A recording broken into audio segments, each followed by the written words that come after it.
We're going to go ahead and focus on a medieval Christian pilgrimage today and what that experience was like.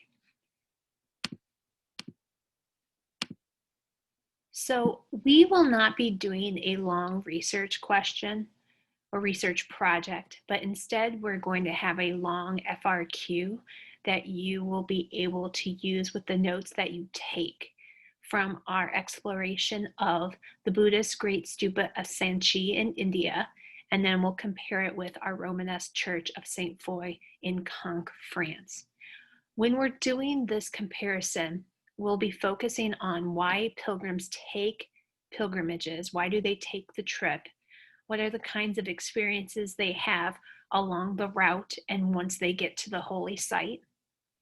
Focusing on the design and decoration of both destinations, looking at the structures and wondering and seeing where that inspiration comes from, and then contrasting some of the images. So we'll be focusing on the facade of the church and the Taranas at the stupa.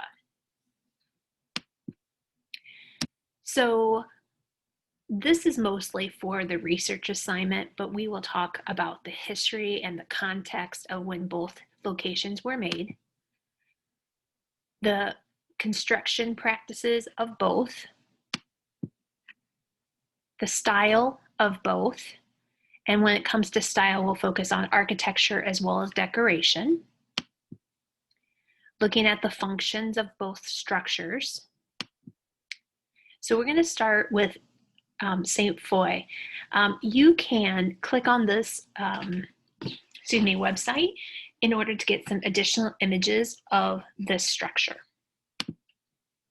So Conques is on one of the four main pilgrimage routes in Europe.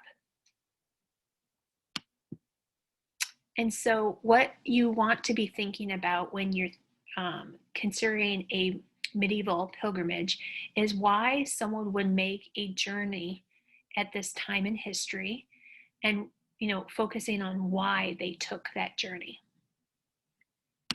So remember that this was right after the millennium, so many people were surprised that the end of the world didn't happen. And so in order to show the religious devotion, they would often take a few months or even a year off of their life to make these religious pilgrimages.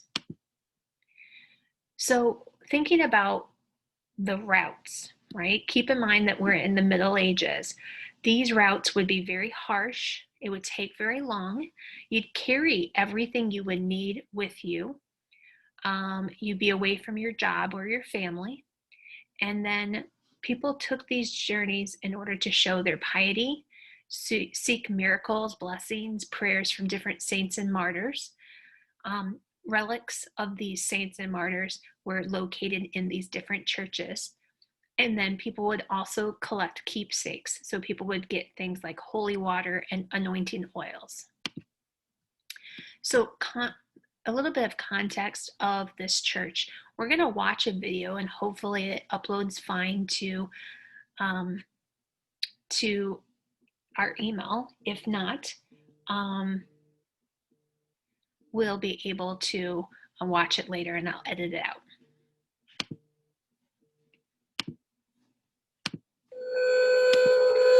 Pardon the sounds of the music. It's a little scary. Intentionally, they're trying to create a mood.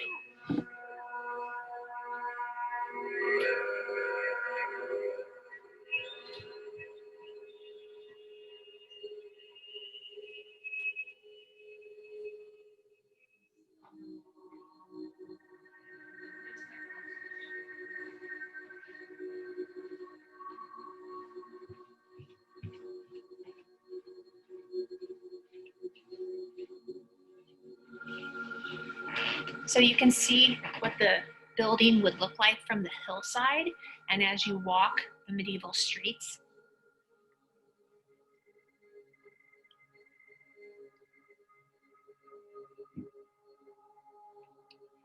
You can see how the crossing tower and the two towers on the narthex really marked its importance in the countryside. Here you can see how it has the Romanesque valley stands details. the great pilgrimage church of Caen.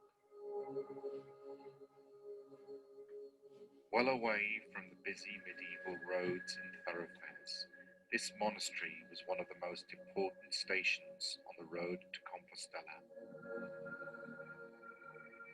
Here thousands came each year to venerate the relics of a virgin martyr of the 4th century Roman persecutions. Caen was famous throughout Europe for the astonishing miracles which took place, drawing vast crowds each year.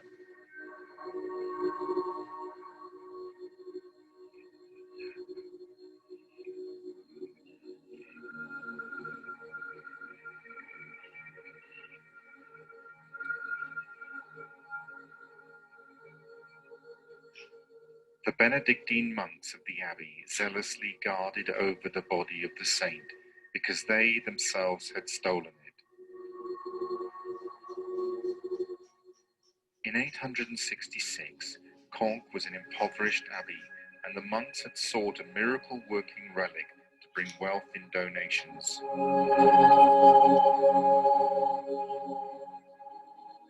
They sent a monk to the distant monastery where the mortal remains of Saint Faith were held. Having insinuated himself into the confidence of the community there, he made off one night with the coveted relics. Supposedly he was living there for a few years. The distraught owners were left to grieve over their terrible loss.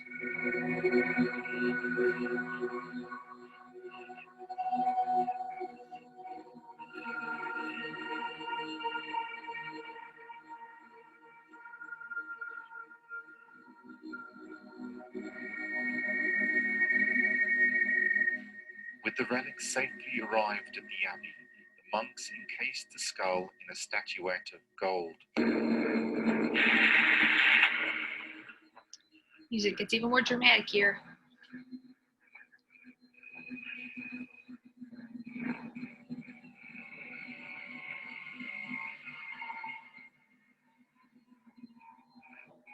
Look how hypnotic those eyes are.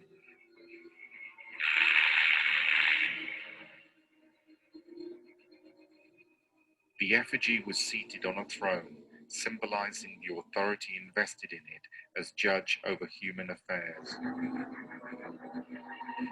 The raised hands of the saint originally held the instrument of her martyrdom, a brass bed to which she was tied and burnt alive.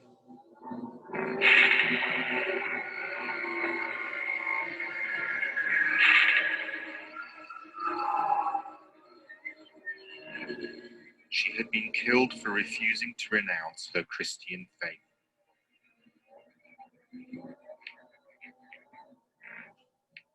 Inside the skull was wrapped in the purple imperial cloth of Byzantium.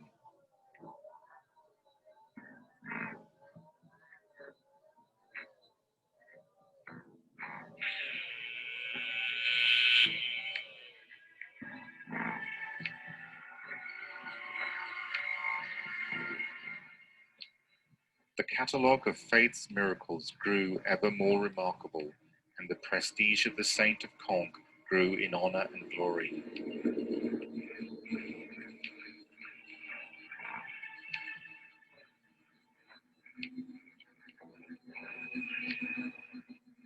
A commentator reported that the treasure contained within the reliquary was deemed more precious than that which had been held by the Ark of the Covenant.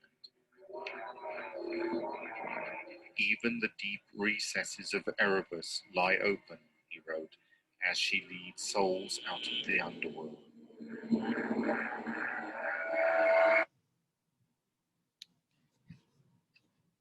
Okay, obviously there's another one, right? There's another part here, but we're going to skip that.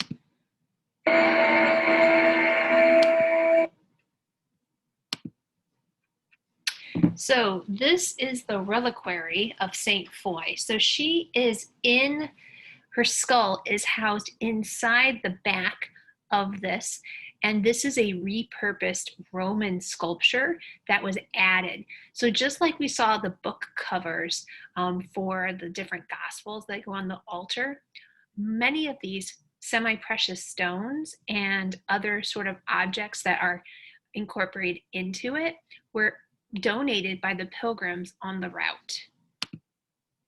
So here you can see the images of St. Foy the church from a distance. And so you would be marching along day after day through the hillsides of France and Spain. And then you would reach the medieval streets. So there are a few that are still left in Conques. And then you would happen upon the church. So how does the Abbey Church stand out from the medieval streets? Notice the emphasis on the vertical. So we've got those two twin towers on either side, but also these vertical elements are large buttresses. Those are those reinforcing posts that are attached to the walls and surfaces, and they visually draw your eye upward towards the heavens. So when you look at the facade, right, you look at the exterior of this church, you can see that it's still pretty bare. Just like many early churches, the exterior did not have a lot of ornamentation. Really is just divided into threes. So the two towers and then the center part. So once again, using divine numbers, it has a portal with two doors, and then it does have some sculptural decoration in the tympanum. So when you're walking in a pilgrimage church, you might remember from the last discussion, you would walk through the right door. And you can tell this because that is going to be on the side which is full of sin and damnation. So this will be a reminder of why you're taking a pilgrimage and why you need to go into the church. So as a pilgrim, and you're standing in front of this tall Romanesque church, what is your first impression? Where does your eye go? What do you tend to notice first? Now, my eye goes directly to the center, right? And notice how the Jesus in majesty in the very center, he's even leaning down. You can see this deep shadow underneath his arm where he is condemning or blessing the pilgrims. So this is where we see him straight on. Right? So he's basically gesturing, he's pointing to hell and goes, you have a decision. Do you want to go to hell on the right, or do you want to go to heaven? And that's depicted on the left. You can also see from this close-up that once upon a time it would have been painted as well. That would help you really separate out the different imagery and the stories that are told in it. So this is the image that is in the 250. So this is your detail of the tympanum. So that's that half circular section. You can see it's a Romanesque church because it has a rounded arch rather than a pointed arch. And so we're going to dissect the imagery. So we'll focus on content and style, right? So what is the function of this, right? It will teach you what it is that you need to do in order to get to heaven. It will scare you. I always like to say it's going to scare the bejesus out of you into doing the right thing. It's going to decorate the exterior of the church. So the content of the tympanum has depictions of heaven and hell. It also has the history of the church, the relic, as well as the region. So it's narrative and didactic. In the archivolts, those are the rounded sections that frame the tympanum. We have the watchers. If you look, it's almost like they're pulling down the architectural facade and peering out. They are written about in Peter. First Peter, and it says these angels are here. So these are the things that angels long to know. So they know because they're witnessing it happening. The top section of the Tempium, on the left, we have processions of saints, Mary, the mother of Jesus, Peter, the first bishop of the Catholic Church and follower of Jesus, and then we also have Charlemagne, the Carolingian ruler. In the center, we have Christ in majesty, and then on the right side, we have angels in the clouds of heaven swinging the censer to the right of Christ in majesty, as well as the punishments of hell. So here we see on the left the saints and the Emperor Charlemagne, and we can see Charlemagne over here. He is actually holding the relic of St. Foy. Notice the proportions, have these big heads and itty bitty bodies. They're very similar to some of the proportions that we saw in later Roman style. Notice how there's an exaggeration of scale. This actually is an image of St. Foy here, and notice that the most important parts are enlarged. So here, her hands are gigantic, right? And that's to make her seem more pious. We have the history of the abbey. So here we have an abbot, Dagon, Peter, and Mary, basically in a processional.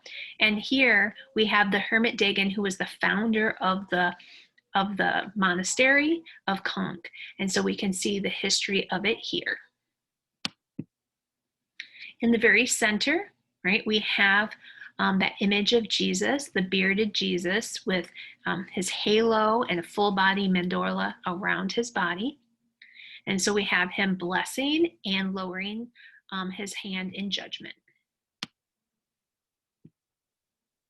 Above him, we actually have instruments of the Passion. So we have the stakes and the hammers that were used to pierce his hands into the cross, as well as the blade that was used to cut him. So there's all these little details on the right side. So there is symbolism of pride, lust, idleness, punishments of the miser. So somebody who is cheap, you can actually see he's being hung by his purse.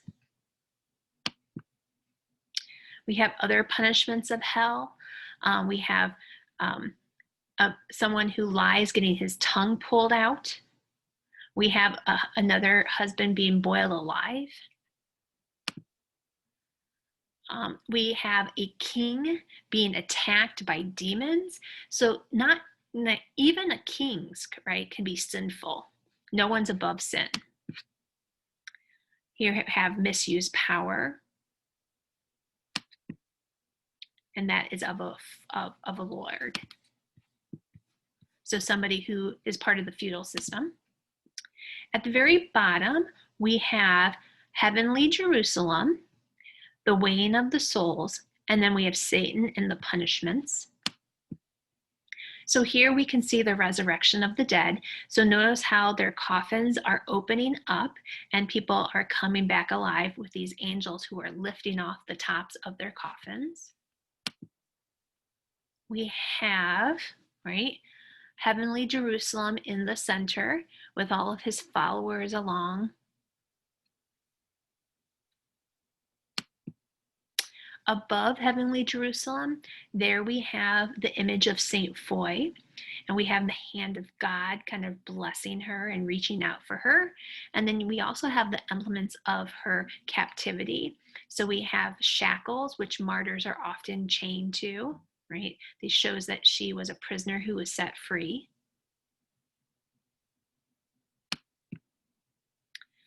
In our weighing of the souls, unlike the Gisli-Burtis one, we don't actually see the actual measuring. Instead, we have a divide between those who are saved.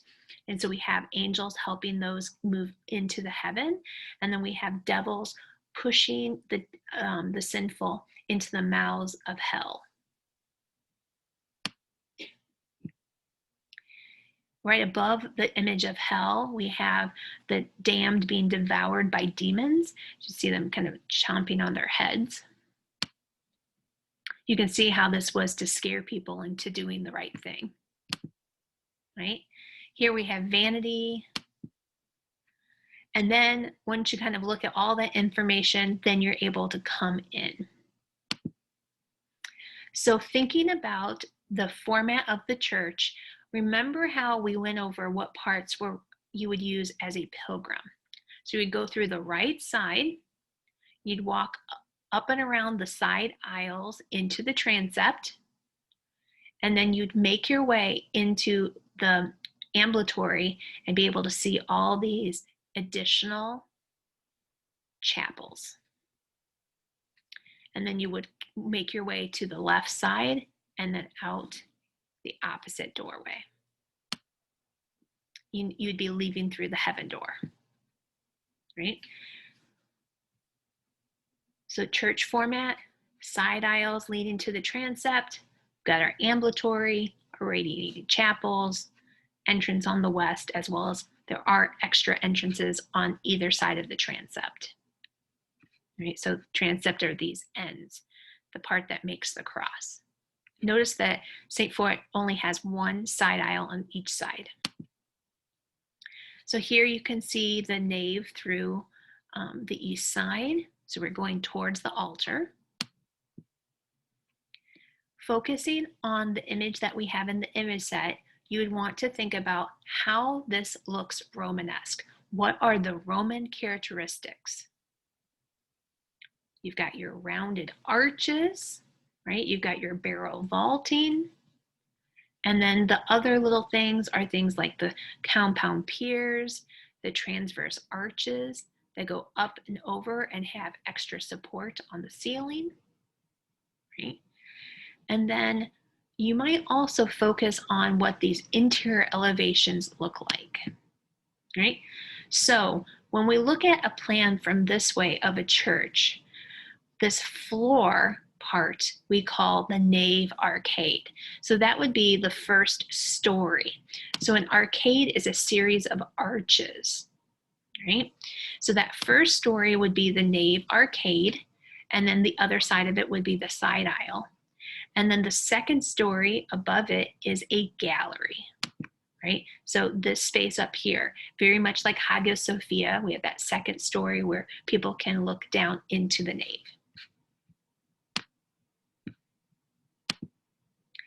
Notice that the ceilings on the side aisles and the nave have the versions of groin vaults. So you see in the center here, it has barrel vaults, but on the side we have groin vaults.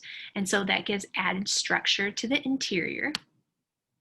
You can get a good idea of those compound piers here. Notice how we have column, column, column, column, all bundled together to take off that massive weight of that stone masonry ceiling. So here you can see some of those side chapels that you would encounter as you move through the transept into the ambulatory, right?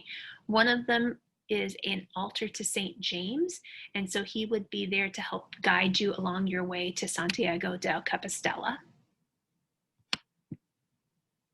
Here's the vaulting of the nave. You can see the crossing tower has large windows as well as clerestory windows on the sides. There's really not a clerestory above the gallery. Some of the light comes through the gallery though, so that it illuminates the interior. But very thick, solid construction. There are historated columns throughout. So decorated columns that tell stories, biblical teachings. So here we have the sacrifice of Isaac. We have the liberation of St. Peter from prison. We have the condemnation of St. Foy. So she's the namesake of this church. She was a Christian who was burned alive by the Romans when she didn't denounce her Christian faith. In the transept, we have some traditional imagery like the Annunciation. That's where Mary finds out that she's pregnant. And then in the nave, there is a crest of an abbot who helped to construct this church. And so it's really common for people to leave their name or insignia to show that they had some sort of connection with the construction. So as we move to the ambulatory, you can see that it's a rounded walkway. There was some art show going on. So just note that these artworks would not be original, but this is a walkway that you'd walk around. And so we would be walking in the sanctuary or around the sanctuary area at the front of the church. And behind a screen, you would encounter the relic of St. Foy.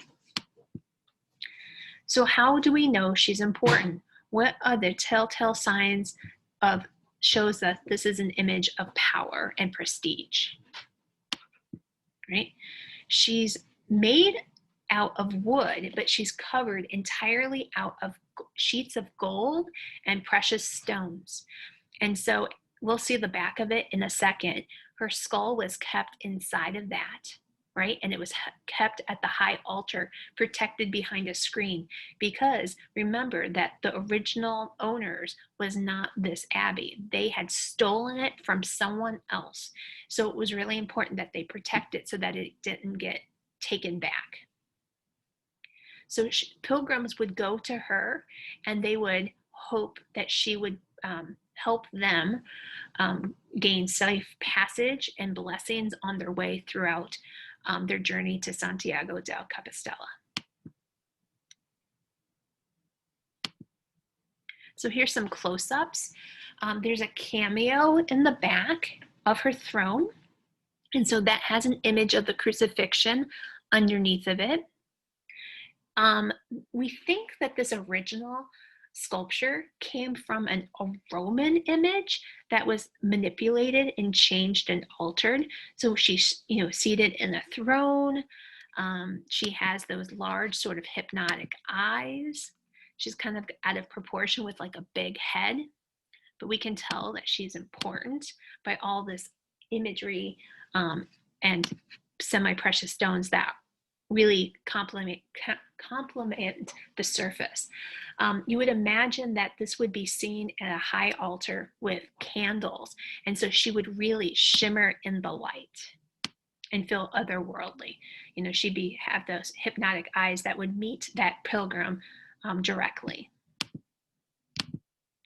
In the museum, there's other images and objects as well. So this box also contains more relics of St. Foy that aren't contained in the sculpture of her. This is an A of Charlemagne. Supposedly Charlemagne has letters that spell out his name, and they were all given to different monasteries. Supposedly incorporated in this top portion, there is a piece of the true cross. So when you go to these sites, relics often contain holy objects, either a piece of the actual person, like the St. Foy relic, which contains her skull, or something like a piece of wood that was thought to come from the cross of Christ.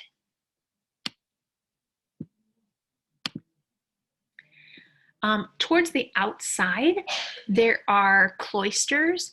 So cloisters are small private gardens for prayer, and there is also pilgrimage lodging. So you could stay and eat and sleep right next door. There's actually on this outside, there's some historated columns, and they actually have construction details. So we know how these Romanesque churches were created. So that is St. Foy. On Tuesday, we'll focus on the stupa of St. Chi.